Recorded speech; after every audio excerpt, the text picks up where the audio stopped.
दोस्तों good morning all of you student. आज चलते हैं सवाल लेकर हम। ठीक है दोस्तों, जो कि अभाज्य संख्या का सवाल है। लाइक सब्सक्राइब शेयर जरूर कर दीजिएगा दोस्तों। शोर मत कर, अभी गमों में रात है, धज्जियां उड़ा देंगे, बस कुछ दिनों की बात है। तो यहाँ पर ऐसे कभी भी सवाल दिया जाए तो आप क्या लिखेंगे, √6 अनुपाते √8 समानुपाते √21। अब यहाँ पर आप क्या लिखेंगे, ठीक है, यहाँ पर यक्स मान लेते हैं। ठीक है, अब इसका हम इसमें गुणा कर देते हैं और इसका गुणा हम इसमें कर देते हैं। ठीक है, जब ये दोनों को गुणा करेंगे तो ध्यान देना है दोस्तों।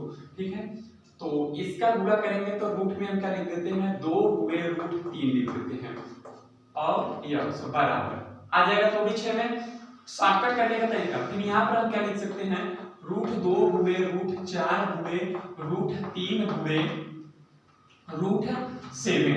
हम कर सकते हैं, नहीं कर सकते हैं, कर सकते हैं। यानी ये दोनों को गुणा करेंगे तो 8 आ जाएगा, ये दोनों को गुणा करेंगे तो 21। अब हम इसको देखो काट देते हैं। अगर हम दोस्तों यहाँ पर a √2 को और a √2 और √3 और √3 काट देंगे तो आपका आंसर कितना हो जाएगा, यानी √4 का आंसर कितना हो जाएगा आपका 2। 7 है तो खाली 7 क्या हो जाएगा आपका आंसर।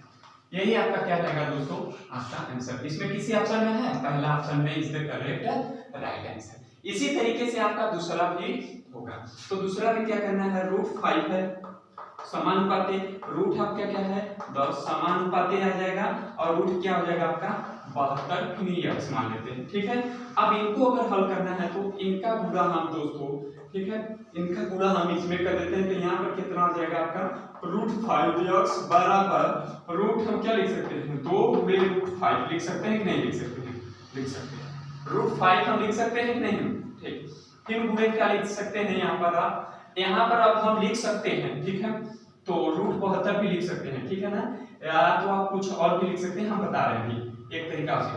तो 72 आप लिख सकते हैं। ठीक है, तो a √5 और √5 कट गया आपका, यहाँ पर क्या बचा आपका इतना, तो 72। ठीक है ना, अब देखिए ये दोनों का अगर 72 में 2 का गुणा करेंगे तो 144 आएगा। रूट में 144 किसका वर्गमूल है आपका, ये आप लोग को पता होगा कि 12 का, किसका है आपका 12 का। तो इसमें is the correct right answer क्या है आपका पहला आपका सही होगा। इसी तरीके से 40 और 50 के बीच कितनी अभाज्य संख्याएं हैं। कभी भी दोस्तों ऐसे पूछेगा कि 40 और 50 के बीच में कितनी अभाज्य संख्याएं हैं, तो सबसे ज्यादा कंफ्यूजन होने वाले बच्चे हैं, 100% कंफ्यूजन होने वाले। तो कभी भी दोस्तों ऐसे सवाल आएगा तो एक बात याद रखना है, एक अभाज्य संख्या का हम एक आप लोग को सूत्र बता रहे हैं, ठीक है ना, अभाज्य संख्या का, ठीक है ना। इसको हमेशा मोबाइल नंबर की तरह याद कर लीजिए दोस्तों, 44, ठीक है ना, 22, 322, 321, ठीक है दोस्तों, 321। अब यहां पर आपको ध्यान देना है, ठीक है ना दोस्तों, यहां पर आपको क्या करना है, ध्यान देना है। सबसे ज्यादा इंपॉर्टेंट आपका इसी में है। अगर ये समझ गए तो आपका कोई भी सवाल इसमें अभाज्य संख्या कभी भी नहीं छूटेगा। याद रहे दोस्तों, ऐसे सवाल को आप धज्जियां उड़ा सकते हैं, बस कुछ दिनों की आपको समझना होगा, ठीक है ना। इसमें पहले वाले में 1 से लेकर 10 तक संख्या मानना है, ठीक है ना, 11 से आपको 20 तक मानना है, और 21 से आपको 30 तक मानना है, ठीक है दोस्तों, और 30 से 31 से आपको क्या मानना है, 40 मानना है, और 41 से आपको 50 तक मानना है, और 51 से आपको 60 तक मानना है, और 61 से आपको 70 तक मानना है, और 71 से आप लोग को 80 मानना है, और 81 से आपको 90 तक मानना है, और 91 से आपको 100 मानना है। आप समझ गए होंगे, ठीक है ना। अब इसमें आपको क्या बोला है कि 40 और 50 के बीच, अब देखो 40 और 50 के बीच में कौन सी संख्या है, यानी 40 और 50 के बीच में यही संख्या है, उसके बीच में कितनी संख्या है आपका 3, यानी अभाज्य। यहाँ पर बोल दिया है 40 और, ठीक है ना, 50, ठीक है ना, 40 और 50 में कितनी अभाज्य संख्या है आपका, सिर्फ कितनी संख्या है आपका 3 है। तो बस आपको क्या करना है, 3 वाले पर टिक लगा दीजिए। नहीं समझ में आएगा दूसरा वीडियो बता दे रहे हैं, आपको करेक्ट समझ में आ जाएगा।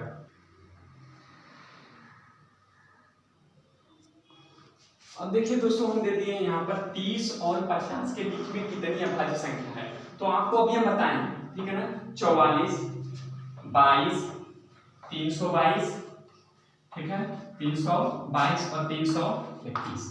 अब आपको यहाँ पर देखना है, हम इसमें क्या बताए थे आपको, 1 से 10 तक मानना है, 11 से 20 तक मानना है, और 21 से आपको 30 मानना है, 31 से 40 मानना है, फिर 41 से 50 मानना है, ठीक है, 51 से 60 मानना है, और 61 से 70 मानना है, 71 से 80 मानना है, 81 से 90 मानना है, और 91 से आपको 100 मानना है। ठीक है दोस्तों, आप देख सकते हैं इसी तरीके से आपका आंसर देखिए फटाक से आएगा। अभाज्य संख्या कितनी है, तो इसमें कितनी अभाज्य संख्या, इसमें आपका बोला क्या है दोस्तों, आपका यह सवाल बोला है कि 30 और 50 के बीच में, 30 और 50 के, 30 और क्या बोला है दोस्तों, यहाँ पर 50 बोला है। नहीं समझ में आएगा, ध्यान है 30 आपकी कहाँ संख्या है, 30 को ये वाला नहीं समझना है, 30 इसको समझना है, यानी 31 से लेके कहाँ तक क्या बोला है, 50 तक, यानी 50 तक देखना है, ठीक ना। तो ये दोनों संख्या यानी 2 है, फिनाइल का 3 है, तो 3 को जोड़ देते हैं, टोटल कितना आ जाएगा आपका 5 हो जाएगा, यानी इसमें 5 संख्या आपका is the correct right answer हो जाएगा। ठीक है दोस्तों, इसी तरीके से आपका नेक्स्ट सवाल हम बताएंगे, वो और बढ़िया से समझ में आ जाएगा। हाँ दोस्तों, अब इसमें हम दे दिए हैं आपको 1 और 100 के बीच कितनी अभाज्य संख्याएं हैं। अब 1 से लेकर 100 तक के बीच में कितनी अभाज्य संख्या है, तो आपको क्या करना है, बस वही देखना है, यानी 1 से लेकर, ठीक है ना, पूरा 100 तक, तो ये 44 हो गया, 22 हो गया, फिर 322 हो गया, और 321 हो गया, 321 हो गया। ठीक है, अब ये सभी संख्या को, ये 100 तक है, अभी आप लिखे थे, अब हम लिखेंगे नहीं, ये सभी संख्या को क्या करना है, आप जोड़ देंगे, ये सभी संख्या को क्या करना है, आपको जोड़ देंगे, तो आपको 100 तक की संख्या मिल जाएगा। अब देखते हैं जोड़ने पर क्या आ जाएगा, 4 4 8 8 2 10 10 2 12 12 3 15 15 2 17 2 19 19 3 22 22 3 22 2 22 2 कितना 24 24 से 25, यानी जोड़ने पे कितना आपका आ गया आंसर दोस्तों 25। इसमें 25 है ऑप्शन, हाँ 25 आपका है, ठीक है, 25 आपका तीसरा option is the correct right answer. दोस्तों इसी तरीके से आपका सवाल अब अभाज्य संख्या का पूरा हो सकता है। ओके, हाँ दोस्तों देखिए ऐसा सवाल आपको बार बार पूछा जाता है, ठीक है दोस्तों, ऐसे सवाल में आप लोग सबसे ज्यादा बच्चे घबरा जाते हैं कि क्या है, ये सभी प्रतियोगिताओं में पूछा जाता है, एसएससी पुलिस सभी में, तो यहाँ पर ऐसे सवाल कभी भी दे दोस्तों घबराने की कोई दिक्कत नहीं है। तो यहाँ पर आपका है 5x माइनस 2y, ठीक है 2y, फिर उसके बाद क्या लिखेंगे x माइनस 2y, फिर बराबर में है, ठीक है, बराबर में आपका है, या तो अनुपात में ही समझ लेते हैं 9 अनुपात 17। कभी भी दोस्तों ऐसे सवाल दे तो इसमें कोई भी दिक्कत नहीं है, इसका गुणा आप इस संख्या में कर दीजिए और इसका गुणा आप इस संख्या में कर दीजिए। जब 17 का गुणा हम 5 में करेंगे तो 17 × 5 = 85 हो जाएगा। क्या हो जाएगा दोस्तों 17 × 5 = 85x, माइनस है तो माइनस, 17 का गुणा 2 में करेंगे तो 17 × 2 = 34y, फिर बराबर रख देते हैं, और 9 को गुणा x में करेंगे तो क्या आएगा 9x, माइनस है तो माइनस, 9 दूनी 18। समझ में आया दोस्तों, बहुत। अब इसी तरीके से आपका देखिए ध्यान से दोस्तों, अब यहाँ पर क्या करना है, x को x की तरफ कर देते हैं, तो यानी हम क्या लिखेंगे 85x माइनस 9x, प्लस है इस बराबर के इस साइड में आएगा तो माइनस हो जाएगा, बराबर क्या लिखेंगे माइनस 18, माइनस 18y, माइनस है उस साइड में जाएगा तो क्या हो जाएगा प्लस 34। समझ में आया दोस्तों, ना समझ में आया तो फिर से ध्यान दे दीजिएगा, अच्छे से आप लोग को समझ में आ जाएगा, कोई भी दिक्कत नहीं होगा आपको, ठीक है। y का मान y की तरफ रखो, x का मान x की तरफ रखेंगे, आपका प्रॉब्लम सॉल्व हो जाएगा, ठीक है।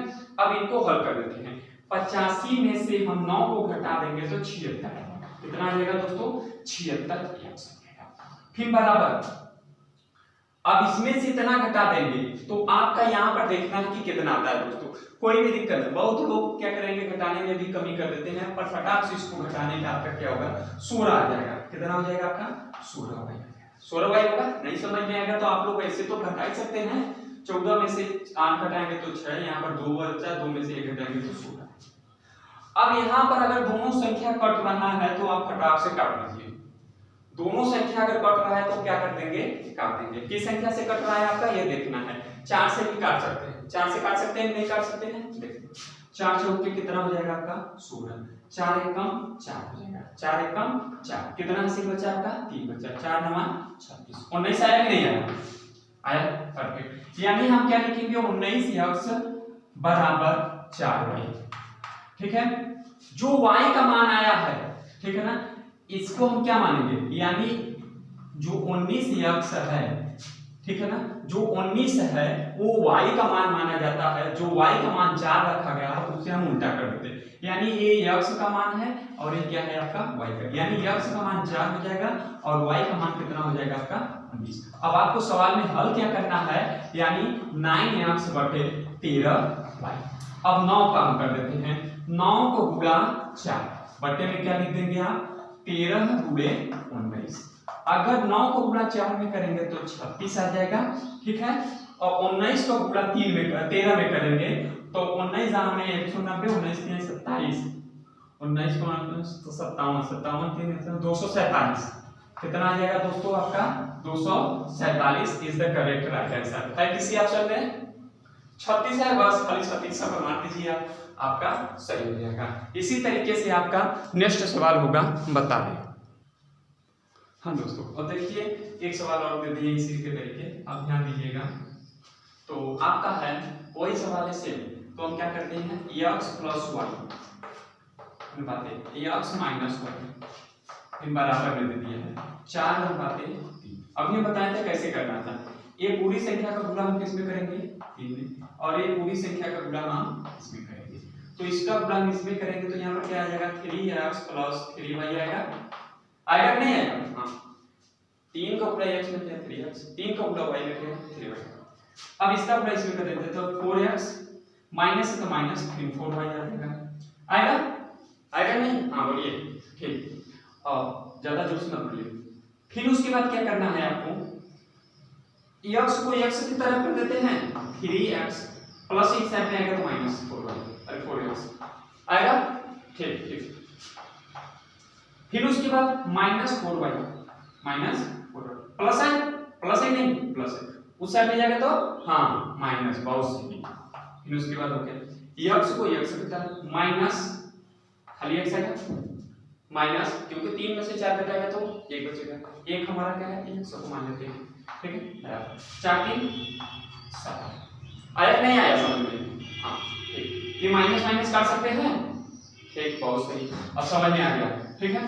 तो यानी x का अगर x की जगह कोई भी संख्या नहीं है तो हम क्या मान लेते हैं 1 मान लेते हैं, और y का मान कितना है आपका 7 है, तो हम क्या मानेंगे 7 को x मान लेते हैं और 1 को क्या मान लेते हैं y। अभी बताए हैं, यानी x की वैल्यू 7 हो जाएगी और y की वैल्यू आपकी 1 हो गई। आपका क्या निकालना है, ये संख्या को निकालना है, यानी 8 गुणे 7 बटे में क्या लिखेंगे 55 गुणे 1। अब यहाँ पर आप आंसर ले 8 सत्ते कितना हो जाएगा दोस्तों 56, बहुत सही, हाँ पहला सही बताया, बहुत सही बहुत सही। आपका पहला option is the correct right answer. आप लोग को ऐसा सवाल में कोई दिक्कत दोस्तों नहीं। अब आगे चलते हैं।